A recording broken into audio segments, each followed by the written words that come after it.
दोस्तों, जय हिंद जय भारत। आप सभी दोस्तों को मेरी ओर से नमस्कार। आशा करता हूं कि आप सभी दोस्त हमारे स्वस्थ होंगे। इसी उम्मीद के साथ फिर आज हम आपके साथ हैं। दोस्तों, आज हम पढ़ेंगे प्रो सोशल बिहेवियर के बारे में। प्रो सोशल बिहेवियर क्या होता है इसके बारे में पढ़ेंगे। और इसको समझने से पहले ये जरूरी है कि ये कौन से सब्जेक्ट का भाग है और कहाँ से हम इसको पढ़ सकते हैं और किसके साथ ही इसका संबंध है। दोस्तों, हमारा एथिक्स है। एथिक्स जिसको हम नीति शास्त्र कहते हैं, जहाँ तो सिंपल भाषा में कहें तो मानव शास्त्र भी हम कहते हैं, जो कि मानव के बिहेवियर से संबंधित है, मनुष्य के बिहेवियर से संबंधित है। एथिक्स क्या होती है दोस्तों, मोटे तौर पर हम समझें। एथिक्स एक क्या है कि दार्शनिक स्टडी होती है, और जो ये पता लगाती है कि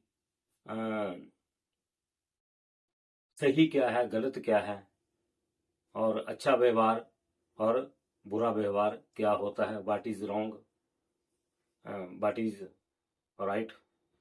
तो गुड एंड एविल बिहेवियर के बारे में हमें बताती है।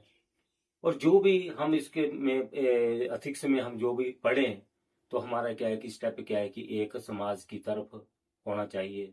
सोसाइटी के लिए हमें क्या है कि कार्य होना चाहिए। जो बुरा है, जो गलत है, उसको ना अपना करके हमारा जो स्टेप है वो एक समाज के लिए, एक ग्रुप के लिए, लोगों के लिए हमारे जो स्टेप होंगे कार्य करने के, जो कर्म करने के, वो सही दिशा की तरफ होने चाहिए। ये एथिक्स कहती है। और एथिक्स का ही ये हम जो एथिक्स है, एथिक्स को हम क्या है, जो डायमेंशंस ऑफ एथिक्स है वो हमारी 4 प्रकार की हैं। एक नॉर्मेटिव एथिक्स है, descriptive ethics, metaethics and applied ethics. दोस्तों, क्या होता है कि ये एथिक्स के जो 4 डायमेंशंस बताए हैं, इसका अलग अलग इसका उद्देश्य होता है। तो आज हम बात करने जा रहे हैं नॉर्मेटिव एथिक्स की, प्रो सोशल बिहेवियर के बारे में। दोस्तों, इसकी डेफिनेशन पढ़ने से पहले तो हम समझ लेते हैं कि जो प्रो सोशल बिहेवियर होता है उसका उद्देश्य क्या होता है, वो होता क्या है। दोस्तों, कोई भी इंसान जब अपनी स्वेच्छा से वो कार्य करता है, वॉलंटियर कार्य करता है, किसके लिए? समाज के लिए। चाहे उसको उसके जो प्रति परिस्थितियां उसके अनुकूल हो चाहे ना हो, लेकिन क्या है कि चाहे उसका फायदा हो चाहे नुकसान हो, तो क्या फिर भी क्या करता है वो, क्या है कि एक समाज के लिए वो कार्य करता है। तो वो उसको ही हम क्या कहते हैं, प्रो सोशल बिहेवियर। अर्थात दूसरों को लाभ पहुंचाना, दूसरों का कल्याण करना, जैसे मदद करना, साझा करना, कोई बात साझा करना, चाहे भ्रष्टाचार से संबंधित हो, चाहे कोई भी मामला हो, उसमें क्या कि लोगों के साथ बात को साझा करना। ऐसा नहीं है कि उस एथिक्स पढ़ करके, जहाँ ऐसा कि जो प्रो सोशल बिहेवियर को पढ़ करके क्या है हम कोई चीज को साझा ना करें। साझा करना चाहिए। अगर कोई गलत कर रहा है उसको भी बताना चाहिए आप गलत कर रहे हो। कभी भी क्या है कि अपने मन में बात नहीं करनी कि गलत कर रहा है इसका मैं फायदा ले लेता हूँ। हाँ, समझाना है, साझा करना है कि आप गलत हो, ऐसा ना करें। तो उसके बाद क्या है कि जैसे कि सहयोग करना, किसी व्यक्ति का मदद करना, है ना, मेरी स्वयं सेवा करना। कि जैसे लोग अपने होते हैं, बहुत से लोग होते हैं कि जो समाज सेवा के लिए कार्य करते हैं। तो इस तरह का जो भी हम कर्म करते हैं, जो भी हम एक्शन करते हैं दूसरों के प्रति, तो उसी को ही हम कहते हैं प्रो सोशल बिहेवियर कहते हैं। दोस्तों, ये गुण जो प्रो सोशल बिहेवियर का जो गुण होता है वो हर व्यक्ति में नहीं होता है। चाहे वो कोई पढ़ा लिखा हो, किताबी से ज्ञान हो, जहाँ बहुत अच्छी उसके पास डिग्री हैं, कोई बोले कि हाँ जिसने बहुत ज़्यादा अच्छी डिग्री ले रखी हैं, तो इसके अंदर क्या है कि प्रो सोशल बिहेवियर जैसे गुण होंगे, नहीं है। ये किसी एजुकेशन को डिपेंड नहीं है।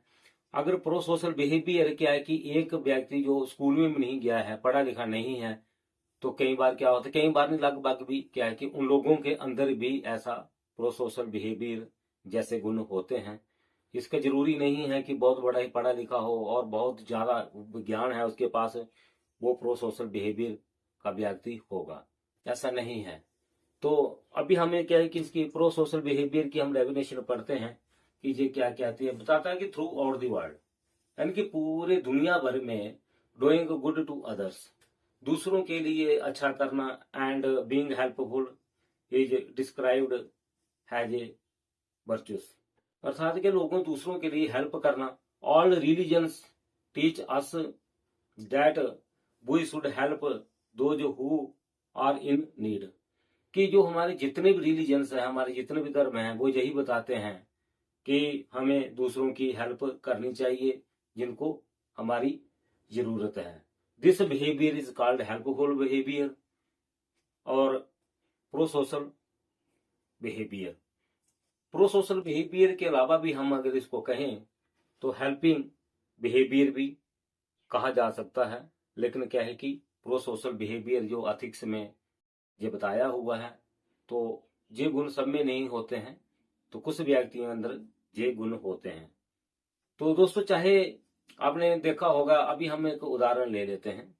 तो बहुत से लोग देखे होंगे जो अपने ही सकाम कर्म करने के लिए क्या है कि सेल्फ जो भी अपने एक्शन करते हैं अपने लिए ही करते हैं, दूसरों के बारे में सोचते ही नहीं है कि दूसरों का क्या है कि कोई नुकसान हो रहा है, किसकी वजह से, मेरी वजह से, ऐसा कुछ नहीं सोचते हैं। और कुछ लोग क्या है कि उनको चाहे नुकसान भी हो रहा हो और दूसरे उसको नुकसान भी कर रहे हो, तो क्या है कि जब उसको कहीं बेनिफिट देते हैं दूसरे जिन्होंने नुकसान किया है, अगर उसको ऐसा लगता है कि ये समाज के लिए, ये हमारी सोसाइटी के लिए ये ठीक नहीं है, उसको वो नहीं मानते हैं। हम भी कहीं किसी ऑर्गेनाइजेशन के अंदर काम करते थे, तो हमारी ड्यूटी लगा देते थे, और कई बार क्या है कि ऐसा भी किया इन्होंने कि ठीक है भाई, आपको क्या लेना देना है, आप तो दिन दिन में ड्यूटी करो। मैं बोला हम नहीं करेंगे। क्यों? रात की ड्यूटी बहुत महंगी पड़ती है, 14 घंटे की ड्यूटी पड़ती है, और क्या है कि मैं किसी का, अगर मैं किसी की दिन दिन में ड्यूटी करके चला जाऊंगा तो जरूरी है कि किसी दूसरे पर तो जोर पड़ेगा ना, भार पड़ेगा। हम ऐसा क्यों करें? तो इसके साथ साथ क्या होता है कि कुछ लोग ये हैं कि घर में बैठे ही पे ले जा रहे हैं और करे जा रहे हैं, और भ्रष्टाचार मचा रखा है, दलाल मचा रखी है, कोई की शर्म नहीं है, कोई कुछ नहीं है कि जितना भी है इधर से लो, उधर से दो, उधर से लो, उधर से दूसरे का नुकसान कर रहे हैं। फायदा वो भी पहुंचा रहे हैं किसको? एक अपने अपने क्या साकाम कर्म करने के लिए, कर्म के लिए, अर्थात अपने फायदे के लिए दूसरों को इकट्ठा करके, दूसरे से इकट्ठा करके दूसरे को दे रहे हैं, जो इलीगल कार्य कर रहे हैं। फायदा वो दूसरों को पहुंचा रहे हैं, लेकिन ऐसा फायदा नहीं है कि अपना फायदा नहीं देखना है और दूसरों के लिए क्या है कि वो इंडिविजुअल को पहुंचा रहे हैं, एक व्यक्ति को वो पूरा, जितना पूरा ऑर्गेनाइजेशन उसको फायदा पहुंचा रहा है। लेकिन ऐसा नहीं है। क्या है कि फायदा वो हो जो दूसरे के समाज को भी मद्देनजर रखते हुए किसी का नुकसान ना हो, और क्या है कि जो जिनको जरूरत है हमारी, जिनको हमारे सहयोग की जरूरत है हमारी, हम उनकी क्या है कि शाकाम निष्काम भावना से हम क्या है कि दूसरे के प्रति कार्य करें, तो वो ऐसे ही कहेंगे हम social behaviour, pro social behaviour. दोस्तों, इसके साथ एक बात और जुड़ी एथिक्स की कि ईगो। सेगमेंट फ्रॉड का ये थ्योरी है कि ईगो क्या है? सुपर ईगो, अर्थात क्या है कि सुख का सिद्धांत, जो प्रिंसिपल्स ऑफ प्लेजर के बारे में बताया है इन्होंने, तो सुपर ईगो भी होती है। सुपर ईगो वाला व्यक्ति क्या करता है, चाहे उसको नुकसान हो चाहे कोई फायदा हो, लेकिन क्या है उसको क्या है कि दूसरे के प्रति उसका झुकाव ज्यादा रहता है, और क्या है कि उसको इसी में ही सुख मिलता है, चाहे उसका पैसे का नुकसान हो रहा हो, चाहे उसको कुछ भी नुकसान हो रहा हो, लेकिन उसके क्या है कि दूसरों की हेल्प करना, दूसरों के प्रति झुकाव ही क्या है उसको क्या है कि सुख प्राप्त होता है। अर्थात दूसरे की हेल्प करके जो करता है, और उससे होने वाला उसको जो फायदा होता है, उसमें खुशी मिलती है, प्लेजर मिलता है, तो वो क्या है कि सेगमेंट जो फ्रॉड है उनकी ये थ्योरी है कि सुख का जो सिद्धांत है, व्यक्ति क्या करता है, सुख की तरफ ही जाता है, दुख की तरफ नहीं जाता है, चाहे कुछ भी हो। तो शायद अब ये छोटा सा लेक्चर शायद आपको समझाया हो। समझाया तो अच्छी बात है, नहीं है तो हमारा तो काम ही यही है बताना हर चीज का। जगह हमारे जो विचार हैं, हमारे जो बातें हैं जो हमारे मन में होती हैं, हम आपके साथ जरूर शेयर करते हैं। तो हम ऐसे ही शेयर करते रहेंगे, चाहे इसमें परिस्थिति हमारे अनुकूल हो चाहे ना हो, तो इससे कोई फर्क नहीं पड़ता। लेकिन हमें अच्छा लगता है इन बातों को आपकी हेल्प करना, आपका सहयोग करना, चाहे हमारा उसमें पैसे का नुकसान हो, चाहे हमारा क्या है कि समय का बर्बादी हो, चाहे कुछ भी। परिस्थितियाँ कुछ भी हों, लेकिन हमारे को अच्छा लगता है। तो थैंक यू। जय हिंद।